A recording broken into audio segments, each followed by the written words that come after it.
नमस्कार साथियों। RPSC second grade के एग्जाम को मद्देनजर रखते हुए हमने जो टॉपिक स्टार्ट कर रखा है कॉम्प्लेक्स नंबर सम्मिश्र संख्या, उसके लेक्चर 2 हमने कंप्लीट कर लिए और लास्ट लेक्चर में हमने सम्मिश्र संख्या के मापांक पे डिस्कस किए थे और उस पर बेस्ड जितने भी क्वेश्चन बन सकते थे वो हमने किए थे। अब अगला जो टॉपिक है वो है हमारा सम्मिश्र संख्या का कोणांक, argument of a complex number या फिर amplitude of a complex number. ये कैसे फाइंड किया जाता है, ये होता क्या है, और इस पर बेस्ड कुछ क्वेश्चन मैंने लिखे, कुछ और भी करवाऊंगा।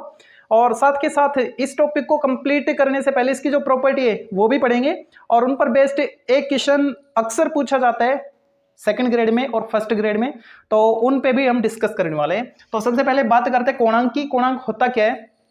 अगर मैं बात करूं सम्मिश्र संख्या की, मान लो कोई भी सम्मिश्र संख्या सपोज z, और वो इस फॉर्मेट की होते हैं a plus iota b format की, ठीक है। अगर मैं इसको ऑर्डर्ड पेयर में लिखना चाहूं तो z क्या आएगी, a कोमा b, ओके। अगर मैं इस z की पोजीशन को आर्गेंट प्लेन में लेना चाहूं तो मान लेते हैं कि जो z है वो अब की बार हमारा यहाँ पे है फर्स्ट क्वाड्रेंट पे, कहीं भी हो सकता है, चारों में चेक करेंगे। पहले मैंने ले लिया कि ये जो z है ये फर्स्ट क्वाड्रेंट पे है, तो ये हमारा z हो गया a कोमा b हो गया, ठीक है। अगर मैं इस z को ओरिजिन o से ज्वाइन करूं तो ये जो डिस्टेंस आप देख रहे हैं OZ, इसको तो हम z का मापांक बोल रहे थे, मोड ऑफ z बोल रहे थे, है ना। लेकिन ये जो रेखाखंड है ये एक्स एक्सिस की पॉजिटिव डायरेक्शन के साथ जितना एंगल बनाएगा वो उस सम्मिश्र संख्या का कोणांक होगा, ठीक है। ये जो OZ रेखाखंड है, ये जो वास्तविक अक्ष है इसके साथ जितना कोण बनाएगा, वास्तविक अक्ष की धनात्मक दिशा के साथ ये रेखाखंड जितना कोण बनाता है वो मान लो थीटा है ना। तो ये जो थीटा हम कैलकुलेट करेंगे ना, यही क्या होगा, यही उस सम्मिश्र संख्या z का कोणांक होगा, ठीक है। अब इस z को कैलकुलेट करने के लिए हमको क्या करना होगा, यहां से मैं परपेंडिकुलर ड्रॉप करता हूं, ध्यान देना z से परपेंडिकुलर ड्रॉप हमेशा वास्तविक अक्ष पे करेंगे, ठीक है। तो z से मैंने यहां पे परपेंडिकुलर ड्रॉप किया, ओके। अब इससे फायदा ये हुआ कि मेरे को z तक पहुंचने के लिए कितनी डिस्टेंस किसके अलोंग चलनी पड़ेगी ये अंदाजा हो गया, ठीक है। x के अलोंग मेरे को a डिस्टेंस कवर करनी पड़ेगी, यहां पे आ गया मैं। अब यहां से मैं y के अलोंग b डिस्टेंस कवर करके जाऊंगा, ठीक है, ओके। अब यहां से मैं tan थीटा कैलकुलेट कर पाऊंगा, तो tan थीटा क्या आएगा, tan theta equal b upon a, ठीक है। लेकिन इसको हम मोड के अंदर लेंगे, ये ध्यान रखना आपको। मोड के अंदर क्यों, यहां पे तो a और b दोनों पॉजिटिव, सेकंड में गया तो a नेगेटिव हो जाएगा। उस केस में क्या, देखो a और b है क्या, a और b, यहां से यहां तक की डिस्टेंस, यहां से यहां तक की डिस्टेंस, यानी दो डिस्टेंस है और डिस्टेंस का जो रेशियो है वो हमेशा पॉजिटिव होता है, ठीक है। तो ध्यान देना, जब भी हम tan theta equal b by a करेंगे तो उसको हम पॉजिटिव रखेंगे, और सेकंड क्वाड्रेंट में है, थर्ड में है, फोर्थ में है, जिसमें भी है, कहीं नेगेटिव आएगा, एक नेगेटिव आएगा, कहीं दोनों नेगेटिव आएंगे, ठीक है। उस केस में हम क्वाड्रेंट वाला फंडा अप्लाई करेंगे, ठीक है। अब वो क्वाड्रेंट वाला फंडा क्या है उसको समझते हैं। तो ये आपको ध्यान रखना है, सबसे पहले तो tan theta equal b by a calculate करना है। इससे आपको क्या मिलेगा, जैसे ही आपको b और a, यहाँ पे b और a क्या है, आइटा का कोफिशिएंट b होगा और a आपका रियल पार्ट होगा, z का रियल पार्ट होगा, ठीक है। उन दोनों का रेशो अगर नेगेटिव आता है तो उसको हम पॉजिटिव बना लेंगे, मोड अप्लाई कर दिया हमने, ठीक है। तो ये जो भी वैल्यू हमको कैलकुलेट करके देगा b बाई a, वो कुछ इस टाइप की होगी। सपोज कितना आ गया, 1/√3 आ गया, है ना। तो अब हम देखेंगे कि ये tan में कितने पे आता है, तो ये tan में कितने पे आता है, 30 पे आता है, तो इसको लिखेंगे tan π/6, ठीक है। तो इस एंगल को हम अब यहां पे अल्फा बोलेंगे। यहां पे तो क्या था, सीधा जो थीटा है ना वही हमारा एंगल है। अब यहां पे थीटा की लोकेशन चेंज होती रहेगी, कैसे होगी, देखो ये तो फर्स्ट क्वाड्रेंट था, इसमें ए और बी दोनों पॉजिटिव थे, तो उस केस में डायरेक्ट आप ये फाइंड कर लो, वही आपका आंसर है, ठीक है। सेकंड क्वाड्रेंट के लिए क्या करोगे, सेकंड क्वाड्रेंट में मान लो आपका z है अब की बार यहाँ पे, है ना, और ये जो z है किस टाइप से होगा, सेकंड क्वाड्रेंट की अगर हम बात कर रहे हैं तो a नेगेटिव होगा, b पॉजिटिव होगा, यानी इस फॉर्मेट का होगा, ठीक है। करना क्या है, z को o से ज्वाइन करो, ठीक है, और z से जो वास्तविक अक्ष है, जो रियल एक्सिस है, उस पर परपेंडिकुलर ड्रॉप कर दो, ओके। अब देखो ये जो OZ है ना, इस OZ का x एक्सिस की यानी वास्तविक अक्ष की पॉजिटिव डायरेक्शन के साथ, यानी धनात्मक दिशा के साथ जो इंक्लाइनेशन होगा, जो झुकाव होगा, जो कोण बनेगा, वो ही क्या होगा, उस सम्मिश्र संख्या का कोणांक होगा। मतलब ये इस एंगल की बात कर रही है, इस एंगल की बात कर रहे हैं, ठीक है। लेकिन ये जो है, आप ये मत करना 90 प्लस थीटा, थीटा हमारे ये नहीं है, जो हम एंगल ले रहे थे यहां पे वो हमारे ये नहीं है, वो कौन सा आएगा, देखो जो राइट एंगल आपने कंस्ट्रक्ट किया ना, ठीक है, उसमें जो परपेंडिकुलर ड्रॉप किया है किस पे, वास्तविक अक्ष पे। तो इस रेखाखंड का ये जो ओजेड रेखाखंड है इसका एक्स एक्सिस के साथ जो एंगल है वो उसको हम अल्फा लेंगे। यहाँ पे फर्स्ट क्वाड्रेंट होता तो वो ही थीटा हो जाता, ठीक है, अल्फा ही थीटा है फर्स्ट क्वाड्रेंट पे। सेकंड में यहाँ पे हम अल्फा लेंगे। अब बताओ ये एंगल कितना हो गया, टोटल कितना था 180, तो 180 माइनस अल्फा यानी पाई माइनस अल्फा। तो सेकंड में क्या याद रखना आपको, पाई माइनस अल्फा यूज करने हैं, ठीक है। मतलब जैसे कि यही आ गया, मान लो सेकंड क्वाड्रेंट के लिए आपने सोल्व किया इसको 10 पाई बाई 6 आ रहा है, मतलब अल्फा की वैल्यू पाई बाई 6 आ रही है। तो अल्फा की वैल्यू पाई बाई 6 होने पर आप ये नहीं बोल सकते कि ये जो सम्मिश्र संख्या आपको दे रखी है इसका कोणांक पाई बाई 6 है, इसका कोणांक पाई बाई 6 नहीं होगा, आपको पाई में से माइनस करना पड़ेगा इस अल्फा को, यानी pi minus pi by 6 solve करने पर जो भी आएगा, ठीक है, वो आपका tan थीटा होगा। और फिर इसको ट्रांसफर कर दोगे तो tan से tan इनवर्स हट जाएगा, जो भी एंगल आएगा आपका ना। इनमें देखेंगे ये जो क्वेश्चन है इनको सोल्व करेंगे तब। ओके, तो ये आपको पता लग गया। सेकंड क्वाड्रेंट के लिए आपको क्या करना पड़ेगा, पाई माइनस अल्फा, है ना। पहचान कैसे करोगे, यहां से अगर a नेगेटिव b पॉजिटिव है तो सेकंड क्वाड्रेंट की बात कर रहे हैं तो पहले आपको अल्फा कैलकुलेट करना पड़ेगा। अल्फा कहां से, यहां से, ठीक है, ये अल्फा आ जाएगा आपके पास 10 के साथ जो लिखा है वो, है ना। और अल्फा आते ही पाई में से माइनस कर लो, वो आपका आर्गुमेंट होगा, आपका नहीं, इस सम्मिश्र संख्या का।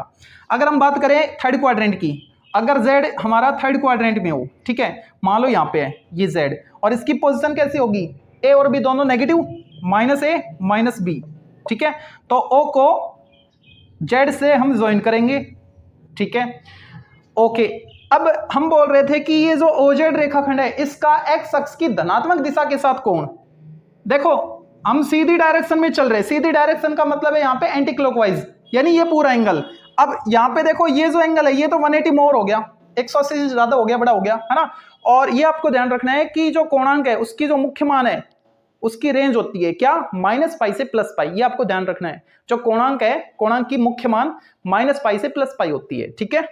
और अपने सिलेबस में माइनस पाई से प्लस पाई ही है ना, व्यापक मान नहीं है, मुख्य मान है, मतलब ये। ओके, तो अब ये जो वैल्यू है इसको तो हम ले नहीं सकते पाई प्लस थीटा करके, तो अब क्या करें, अब यहां से चल लो अपोजिट डायरेक्शन में, और अपोजिट डायरेक्शन का मतलब है यहाँ पे क्लॉकवाइज, ठीक है। तो क्लॉकवाइज अगर हम चलेंगे तो सबसे पहले आप कंस्ट्रक्ट करो एक राइट एंगल, यहां से मैंने वास्तविक अक्ष पे परपेंडिकुलर ड्रॉप किया, ठीक है, जो रियल एक्सिस थी उस पे, ये एंगल हमारा अल्फा हो गया। तो अब बताओ ये एंगल कितना बचा, 180 minus alpha, pi minus alpha. Okay, अब हो तो गया पाई माइनस अल्फा, ठीक है, लेकिन डायरेक्शन हमारी अपोजिट थी, है ना, क्लॉकवाइज। डायरेक्शन हमारी अपोजिट होने की वजह से यहाँ पे माइनस साइन अप्लाई कर लेना। तो थर्ड क्वाड्रेंट के लिए आपको कैसे फाइंड करना पड़ेगा, सबसे पहले आप अल्फा कैलकुलेट करोगे, वो जो अल्फा आएगा पाई में से माइनस करो उसको, जो भी आंसर आएगा माइनस साइन से मल्टीप्लाई कर दो, ठीक है। फोर्थ क्वाड्रेंट में अगर आपका z हो, मान लो z यहाँ पे ये z है, और फोर्थ क्वाड्रेंट में जो पोजीशन होगी वो क्या होगी, फर्स्ट वाला रियल पॉजिटिव और जो आइटा का कोएफिशिएंट है वो नेगेटिव होगा, y वाला नेगेटिव है, ठीक है। इसको हम इससे ज्वाइन करेंगे और ये जो एंगल आएगा भाई ये तो बड़ा एंगल हो गया, है ना, सीधी सीधी बात करें तो हमको अपोजिट डायरेक्शन में चलना पड़ेगा। तो ये जो एंगल है ये हम कैलकुलेट करेंगे, तो राइट एंगल कंस्ट्रक्ट करो तो ये क्या बनेगा, ये अल्फा बन जाएगा, ठीक है। अब ये अल्फा बन जाएगा तो जो आपका एंगल है वो तो अल्फा हो गया, लेकिन अपोजिट डायरेक्शन में आ रहे हो तो साइन चेंज कर दो, माइनस अल्फा, ठीक है। जो भी आपका अल्फा आएगा उसको नेगेटिव कर देना, तो वो उस सम्मिश्र संख्या का कोणांक हो जाएगा, इस जेड का कोणांक हो जाएगा, ठीक है। ओके, अब इन क्वेश्चंस को देखते हैं। जो पहला क्वेश्चन है ये तो आरपीएससी सेकंड ग्रेड में आया हुआ है 2011 में। तो सबसे पहले यहां से आपको ए और बी कैलकुलेट करने, और ए और बी जैसे ही आ जाएंगे आपके पास तो फिर इसमें वैल्यू पुट करनी है और अल्फा फाइंड करना है। कैसे भी करके आप अल्फा तक पहुंच जाओ, और अल्फा तक पहुंचने के बाद ये मान लो आपने 80% काम कर दिया, और फिर बाकी जो 20% बचा वो डिपेंड करता है कि उसकी पोजीशन देखो कौन से क्वाड्रेंट में है, जो जेड है वो कौन से क्वाड्रेंट से बिलोंग कर रहा है। फर्स्ट क्वाड्रेंट से है तो वो जो आपका अल्फा है वो ही कोणांक हो जाएगा, सेकंड में है तो पाई में से माइनस करना पड़ेगा, थर्ड में है तो पाई में से माइनस करो फिर उसका साइन चेंज करो, और फोर्थ में है तो जो आपका अल्फा है उसी का साइन चेंज कर दो, ठीक है। तो देखते हैं फर्स्ट वाले को, यहाँ पे z है आपके पास -1 प्लस आयोटा, तो यहाँ पे a की वैल्यू क्या है, रियल पार्ट -1, और b क्या है, कोफिशिएंट ऑफ आयोटा +1। ओके, तो सबसे पहले मैं अल्फा कैलकुलेट करना चाहूंगा, तो उसके लिए tan theta equal mode of b by a, है ना। तो b क्या है 1, और a क्या है -1, मोड के अंदर है तो 1 ही आएगा। अब ये tan में कितने पे आता है 45 पे आता है, तो इसको मैं लिख सकता हूं tan π/4, ठीक है। यानी अल्फा आ गया मेरे पास, अल्फा क्या आ गया π/4 आ गया, अल्फा क्या आ गया π/4 आ गया, ठीक है। अब क्वाड्रेंट चेक करो कौन सा क्वाड्रेंट है, ए नेगेटिव बी पॉजिटिव, यानी सेकंड क्वाड्रेंट है ना। और सेकंड क्वाड्रेंट में हम क्या करते थे, जो कोणांक है वो कैसे निकालते थे, पाई में से अल्फा को माइनस करके, पाई माइनस π/4 कितना आएगा 4π - π 3π/4, तो इसका आंसर क्या होगा 3π/4। कैसे किया, सबसे पहले हमने ये जो क्वेश्चन रखा था इसको z मान लिया और a और b कैलकुलेट किया, a क्या है यहाँ पे -1 और b क्या है 1 है, ठीक है। a और b आने के बाद हमने tan theta equal mode of b/a से अल्फा कैलकुलेट किया, अल्फा आ गया हमारे पास π/4। अब अल्फा पता लग गया तो अब हम चलेंगे क्वाड्रेंट की ओर। कौन से क्वाड्रेंट से बिलोंग कर रही है, सेकंड वाले से। सेकंड में है तो कोणांक क्या होगा पाई माइनस अल्फा, तो पाई माइनस अल्फा करते हैं, सोल्व किया आंसर आ गया, ठीक है। अब इसका जो सेकंड क्वेश्चन है उसको देखते हैं। तो सेकंड में आपको यहां पे क्या रखा है, ए और बी दोनों नेगेटिव वैल्यू है, दोनों नेगेटिव किस में होती है थर्ड क्वाड्रेंट में, और थर्ड क्वाड्रेंट में करना क्या होता है पाई माइनस अल्फा करो और फिर उसका साइन चेंज कर दो, ठीक है। तो यहां पे ए तो है आपके पास -1, बी है आपके पास -√3, ठीक है। तो tan थीटा कैलकुलेट करो, tan b/a minus minus cancel √3 आ गया, इसका मतलब सॉरी b/a, अब यहां पे आएगा tan कितना आएगा 60 यानी π/6, तो अल्फा क्या आ गया आपका सॉरी π/3 है ना, 1/√3 होता है π/6 30, तो ये 60 है π/3, ओके। अल्फा है आपके पास π/3, आपको निकालना क्या है आर्ग्यूमेंट ऑफ z, है ना, यानी इसका कोणांक, ओके। तो कैसे निकाले, क्वाड्रेंट चेक करो, कौन सा क्वाड्रेंट है, तीसरा है। तीसरे में क्या करते हैं पाई में से माइनस कर लो अल्फा को और जो भी आए उसका साइन चेंज कर दो, है ना, मतलब माइनस साइन से मल्टीप्लाई कर दो, तो कितना आएगा 3π - π 2π 2π/3 नेगेटिव 2π/3 इसका आंसर हो जाएगा, कौन से का सेकंड का। अब तीसरा क्वेश्चन देखते हैं, ये तो बिल्कुल इजी वाले क्वेश्चन है और देखो इजी भी आया हुआ है 2011 में।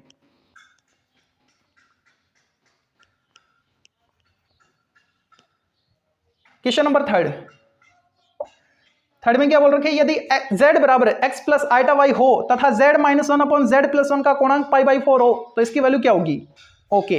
अब देखो ये तो क्वेश्चन देखा हुआ लग रहा है, ये डायरेक्ट रिजल्ट पहले लेक्चर में भी हमने देखा था कि अगर ये वास्तविक शुद्ध काल्पनिक हो तो x² + y² हमारा 1 आया था, ठीक है। शुद्ध वास्तविक अगर बोल रखे है तो y का मान 0 आया था, है ना, तो वैसा ही कुछ है, लेकिन यहां पे वास्तविक काल्पनिक कुछ बोल नहीं रखा, बस ये बोल रखा है कि इस वाले का z की वैल्यू ये है तो इस वाले का जो भी सम्मिश्र संख्या बनेगी इससे उसका कोणांक π/4 है ना।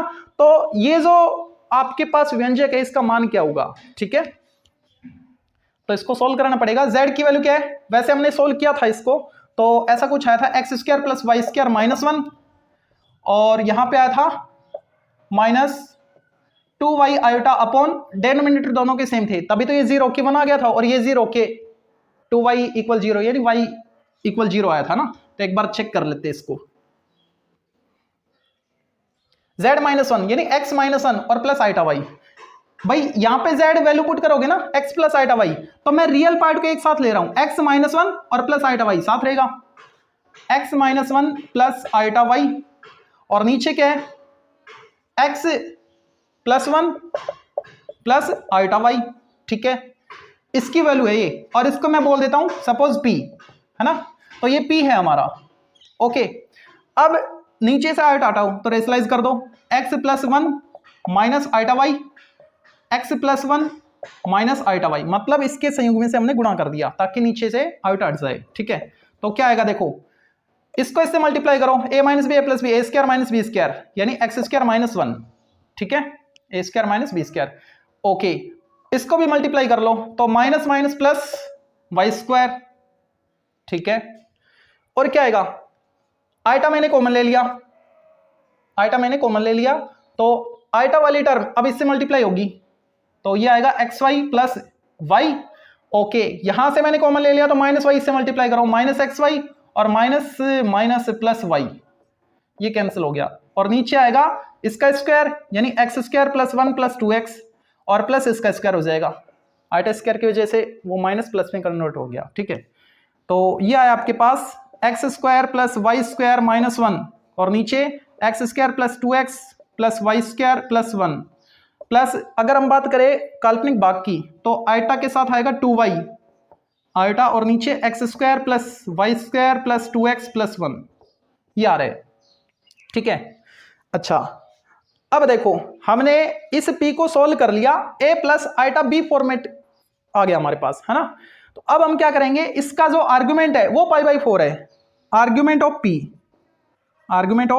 p क्या है, π/4 है, ठीक है।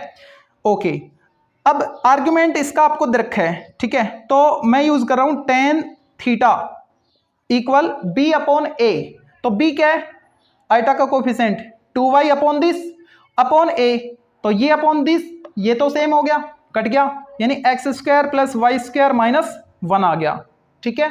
ओके ओके ये tan थीटा है मेरे पास, लेकिन थीटा की वैल्यू क्या दे रखी है आपको, देखो कोणांक कितना दे रखा है, π/4, कोणांक क्या होता है, वो थीटा ही तो होता है, ठीक है। तो tan π/4 अगर हम यहाँ पे पुट करें तो 1 आएगा, है ना। तो लिखा मैंने 1 equal 2y upon x square plus Y square minus 1, cross multiply कर दो, x square plus Y square minus 1 equal 2y, हमको क्या चाहिए, x square plus Y square के साथ माइनस 2y, इधर आएगा माइनस 2y और ये इधर आएगा तो प्लस 1, तो इसकी वैल्यू क्या आ गई है, 1 आ गई है, ठीक है। कैसे किया, सबसे पहले हमने z की वैल्यू को यहां पे पुट किया दोनों में, ठीक है, सोल्व किया, उस p को हमने x plus iota y format का बना दिया, ठीक है, और उसका हमने आर्गुमेंट कैलकुलेट करना चाहा, tan थीटा इक्वल b/a क्या, और यहाँ पे जो थीटा है वही तो आर्गुमेंट है, तो थीटा के बदले हमने π/4 पुट किया, सोल्व किया, बनाया, क्रॉस मल्टीप्लाई किया, हमको रिजल्ट मिल गया, ठीक है। अच्छा अब बात करते हैं कोणांक की जो प्रॉपर्टी है उनको देखते हैं और उन पर बेस्ड क्वेश्चन। तो अब बात करते हैं properties of argument of a complex number, यानी सम्मिश्र संख्याओं के कोणांक जो हैं उनके गुणधर्म, ठीक है। तो जैसे लॉग वाली प्रॉपर्टी होती है ना, उन्हीं प्रॉपर्टी को आर्गुमेंट भी फॉलो करता है। पहली प्रॉपर्टी देखते हैं इसकी, argument of z1 into z2, ये कह रहा है कि अगर दो सम्मिश्र संख्याएं z1 और z2 हो तो उनका मल्टीप्लाई करो और उसके बाद उसका आर्गुमेंट निकाल के बताओ क्या आएगा। तो उससे बेटर रहेगा कि हम इसकी प्रॉपर्टी यूज करें, और वो प्रॉपर्टी क्या है, argument of z1 plus argument of z2, यानी इसका मतलब क्या हो गया कि आप उन दोनों अलग अलग सम्मिश्र संख्याओं का कोणांक निकाल लो और दोनों को प्लस कर लो, ठीक है। अब यही प्रॉपर्टी अगर दो की बजाय काफी सारे सम्मिश्र संख्या दे दी जाए आपको, तो उसके लिए हो तो क्या आएगा, argument of z1 into z2 into z3 up two into zn, n सम्मिश्र संख्या दे दी आपको, तो कुछ नहीं करना, सेपरेट आपको आर्गुमेंट निकालना है सभी संख्याओं का और जोड़ते चलना है इनको, आर्गुमेंट ऑफ z2 प्लस argument of z3 up to argument of zn, ठीक है। ओके अब इनके डिवीजन वाली बात करते हैं, रेशो वाली प्रॉपर्टी की बात करते हैं, और वो क्या है, argument of z1 by z2, तो ये क्या आएगी, argument of z1 minus argument of z2, ठीक है। चौथी प्रॉपर्टी पावर वाली देखो, argument of z raise to power n, जैसे लॉग में एक्सपोनेंट को हम उसका कोफिशिएंट बनाते थे, तो एक्सपोनेंट को हम यहां पे भी आगे लेके आएंगे, यानी n into argument of z, ये इसका आंसर हो जाएगा, ठीक है। अब जो पांचवी और छठी प्रॉपर्टी है काफी इंपॉर्टेंट है ना, इधर से, तो उन दोनों प्रॉपर्टी को आपको अच्छे से फोकस करना है, डायरेक्ट आपसे एग्जाम में पूछी जा सकती हैं। और ये जो दो लास्ट की दो प्रॉपर्टी है, ये मैं इस सम्मिश्र संख्या के लिए फाइंड कर रहा हूं, z equal a plus iota b, इसके लिए, ठीक है। तो पांचवी जो प्रॉपर्टी है इंपॉर्टेंट है, छठी भी इंपॉर्टेंट है, और वो क्या है, शुद्ध वास्तविक सम्मिश्र संख्या का कोणांक। अब देखो शुद्ध वास्तविक की बात हो रही है, इसका मतलब b तो 0 हो गया, शुद्ध वास्तविक का मतलब क्या है, आइटा वाली टर्म नहीं उसमें, है ना, ये 0 हो गया। अब b 0 हो गया अगर, तो पूरे का पूरा क्वेश्चन आपका a पर बेस्ड रहेगा ना। अब a के लिए दो कंडीशन बनती है, क्या, या तो a पॉजिटिव हो या a नेगेटिव हो। अब आपके माइंड में एक बात चल रही होगी कि a 0 भी तो हो सकता है, पॉजिटिव नेगेटिव तो आपने ले लिया, जीरो भी तो हो सकता है। अगर मान लो आपने A0 ले लिया तो जो आपकी सम्मिश्र संख्या है वो किस में कन्वर्ट होगी, जीरो में कन्वर्ट होगी। क्यों? क्योंकि आपने बोल रखा था कि ये वास्तविक सम्मिश्र संख्या है ना, यानी B तो पहले से जीरो है और A को आपने जीरो कर दिया तो Z क्या आ गया आपका, जीरो हो गया। और जीरो का कोणांक हमेशा अपरिभाषित होता है, ये आपको ध्यान रखना है, ठीक है। तो Z अगर A को आपने जीरो कर दिया तो Z कोई और नहीं जीरो के बराबर हो जाएगा, है ना। और जीरो के बराबर हो गया तो उस केस में Z का जो कोणांक है वो अपरिभाषित होगा, ठीक है। अच्छा, अब एक ही इन दो केस की बात करते हैं। अगर मान लो A पॉजिटिव है ना, मतलब ये पॉजिटिव है, इसका मतलब कुछ इस टाइप से A,0 फॉर्मेट। क्यों? शुद्ध वास्तविक की बात हो रही है, वो तो जीरो ही है, ठीक है। तो इस केस में जो कोणांक है वो क्या आएगा, वो आएगा जीरो और इसमें पाई। अब ये कैसे आया वो देखो। अगर मैं आर्गेंट प्लेन की बात करूं तो यहां से हम स्टार्ट करते हैं, ठीक है। अच्छा, अगर मैं A को पॉजिटिव ले रहा हूं, यानी जो एक्स एक्सिस की पॉजिटिव डायरेक्शन की तरफ मैं चल रहा हूं, एक्स एक्सिस पे ही, ठीक है, वो कितना, सपोज मैंने यहां तक 5 यूनिट डिस्टेंस कवर की है, ठीक है। तो ये जो मेरा रेखाखंड आया, ये जो लाइन सेगमेंट आया, इसका एक्स एक्सिस की पॉजिटिव डायरेक्शन के साथ, मतलब इस लाइन का खुद के साथ एंगल, किसी भी लाइन का खुद के साथ जो एंगल होता है वो तो जीरो होता है। इसलिए A अगर पॉजिटिव हुआ तो क्या आएगा, आर्गुमेंट जीरो आएगा। और अगर ये नेगेटिव हुआ, मतलब हम यहाँ पे ओरिजिन से डिस्टेंस कवर करते हैं ना, और ये जो ओरिजिन होता है मूल बिंदु, उससे हम रेखाखंड खींचते हैं, ठीक है। मान लो Z अब की बार इधर हुआ, लेस देन वाले केस में मान लो -5 यहाँ पे, यहाँ से यहाँ तक की डिस्टेंस -5 है, ठीक है। ये पॉइंट है आपका -5, 0। तो उस केस में एंगल क्या आएगा, अब देखो इस Z को ओरिजिन से ज्वाइन करो तो ये जो रेखाखंड आया, ये जो लाइन सेगमेंट आया, इसका पॉजिटिव एक्स एक्सिस की डायरेक्शन के साथ जो इंक्लिनेशन आएगा, जो झुकाव आएगा, जो एंगल बनेगा, वो क्या है, पूरा पाई है, 180 है, इसलिए क्या आएगा, ये पाई आएगा, ठीक है। ओके, ये तो हो गया शुद्ध वास्तविक सम्मिश्र संख्या के लिए कोणांक। अगर A आपका पॉजिटिव है तो उस केस में जीरो, और अगर A नेगेटिव है तो उस केस में पाई आएगा। ऐसे ही अगर हम बात करें छठे पॉइंट की, और वो पॉइंट क्या कहता है, शुद्ध काल्पनिक सम्मिश्र संख्या, शुद्ध काल्पनिक सम्मिश्र संख्या का कोणांक। अब देखो उस केस में क्या आएगा, अगर काल्पनिक की बात हो रही है, इसका मतलब A की वैल्यू जीरो है, फिर B जीरो नहीं है ना। A अगर जीरो हो गया, ठीक है, B को आप जीरो करोगे नहीं, क्योंकि जीरो अगर कर दिया आपने तो Z जीरो हो जाएगा, तो फिर इसका जो कोणांक है वो अपरिभाषित होगा। तो उस केस में भी आपके पास दो रिजल्ट बनते हैं, क्या, या तो B पॉजिटिव हो या B नेगेटिव हो। अगर B पॉजिटिव हुआ तो उस केस में तो एंगल आएगा π/2, और नेगेटिव हुआ तो आएगा -π/2। कैसे, देखो A यहां पे पहले से जीरो है ना। अब जितनी भी डिस्टेंस आपको कवर करनी है वो B के लिए कवर करनी है, मतलब जो आपका काल्पनिक अक्ष है ना, उसके सापेक्ष आपको गति करनी है, ठीक है। जो ये आपका कौन सा इमेजिनरी एक्सिस है, इसके लॉन्ग आपको चल के जाना है। अगर मान लो B पॉजिटिव है, यानी ऊपर की तरफ, तो मैं यहाँ पे चल के गया, तो ये हमारा Z है, 0, जो भी है, सपोज 2 यूनिट है ना। तो इस लाइन सेगमेंट की, इस रेखाखंड के साथ जो इंक्लाइनेशन है वो कितना है, π/2 है, +π/2। और नीचे की तरफ आएंगे तो नेगेटिव डायरेक्शन होने की वजह से एंगल तो वही है, अल्फा तो वही है आपका π/2, लेकिन एंटी कौन सा, क्लॉकवाइज, अपोजिट डायरेक्शन क्लॉकवाइज, तो उस केस में क्या हो जाएगा, -α हो जाएगा, यानी -π/2 हो जाएगा, ठीक है। तो ये थी इसकी प्रॉपर्टी। अब इस पर बेस्ड 4-5 छोटे-छोटे क्वेश्चन है, डायरेक्ट आपसे पूछे जाते हैं, तो उन पे डिस्कस करते हैं। तो अब देखते हैं प्रॉपर्टी पर बेस्ड जो भी क्वेश्चन है उनको। आर्गुमेंट ऑफ -z किसके बराबर है, argument z minus argument z, pi plus argument z, π/2 plus argument z, इन 4 ऑप्शन में से। तो ये जो आर्गुमेंट ऑफ -z है उसको मैं लिख सकता हूं -1 × z। अब आर्गुमेंट की प्रॉपर्टी अप्लाई करेंगे, argument of -1 plus argument of z, ठीक है। ओके, हमारा जो ऑप्शन है वो आर्गुमेंट z के साथ है, तो ये तो एज इट इज रहने वाला है, argument z as it is. अब इसको सोल्व करना है। अब यहां पे आप देख रहे होंगे अंदर जो सम्मिश्र संख्या है उसमें आयटा नहीं है ना, इसका मतलब वो पूर्ण वास्तविक है, शुद्ध वास्तविक है, ठीक है। अगर ये शुद्ध वास्तविक है तो हमने देखा था शुद्ध वास्तविक के लिए जो A है वो 0 से बड़ा है या 0 से छोटा है, दोनों केस में हमने चेक किया था। अगर A की वैल्यू 0 से बड़ी थी तो हमने 0 लिखा था, और 0 से छोटी यानी नेगेटिव थी तो हमने पाई लिखा था। तो यहाँ पे तो माइनस का है, इसका मतलब a की वैल्यू 0 से छोटी है, ठीक है। तो क्या आएगा इसका, पाई आएगा, यानी pi plus argument of z। तो pi plus argument of z, C option right होगा। ओके, अब देखते हैं सेकंड को, आर्गुमेंट ऑफ आइटा z। अब ये जो आइटा z है ना, तो इसको भी इसी की तरह सोल्व करेंगे प्रॉपर्टी यूज करके।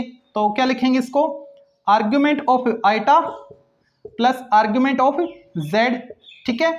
ऑप्शन में आर्गुमेंट z हमको मिल रहे हैं। ओके, अब आर्गुमेंट ऑफ आयोटा, अब ये जो आयोटा है ना, जो सम्मिश्र संख्या है, इसमें आयोटा की टर्म है, ठीक है। इसका मतलब ये पूर्णतया या फिर शुद्ध काल्पनिक है।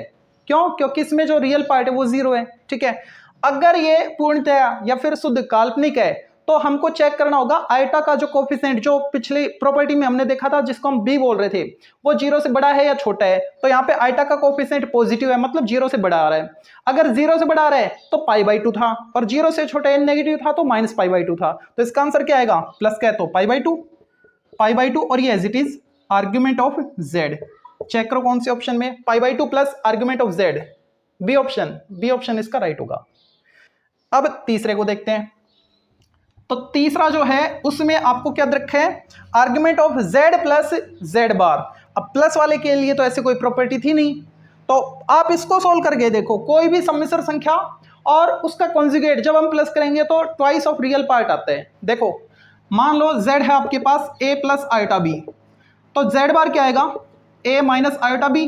अब ये कह रहा है कि इन दोनों को प्लस कर लो, जैसे इनको प्लस करेंगे यानी z प्लस z बार, तो क्या आएगा, ये तो कैंसिल हो गया 2a, यानी twice of real part of z आ गया हमारे पास, ठीक है। इधर से जा,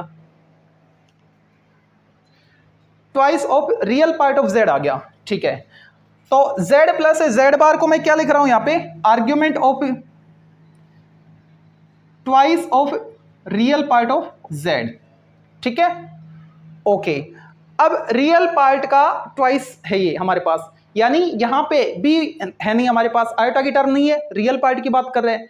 अब इस केस में डिपेंड करता है ए पे, है ना। अब वो जो ए है मतलब जो रियल पार्ट है वो पॉजिटिव भी हो सकता है, वो नेगेटिव भी हो सकता है। जैसे कि मान लो यहाँ पे -2 होता तो -2 -2 -4, +2 होता तो प्लस का 4, फिर उसको 2 से गुणा करते, है ना। तो अब ये जो है ये ए पे डिपेंड कर रहा है।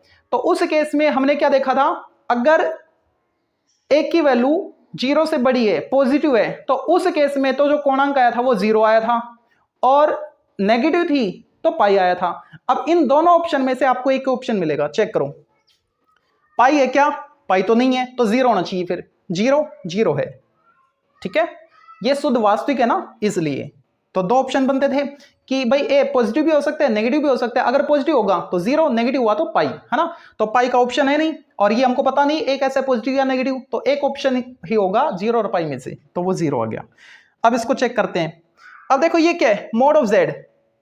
जब आप इसको सोल्व करोगे तो ये तो धनात्मक वास्तविक संख्या होगी, है ना। z कोई भी संख्या आपको रखी, सम्मिश्र संख्या a प्लस आयोटा b करके, जब आप उसका मापांक निकालोगे तो √a² प्लस b² आएगी, जो कि धनात्मक वास्तविक संख्या होगी। मापांक क्या होती है, दूरी तो होती है, ठीक है, और वो हमेशा पॉजिटिव होती है, और अति कैसी है, कांस्टेंट आती है ना, ठीक है। इसका मतलब ये रियल पार्ट है और वो भी कैसा, पॉजिटिव है, ठीक है।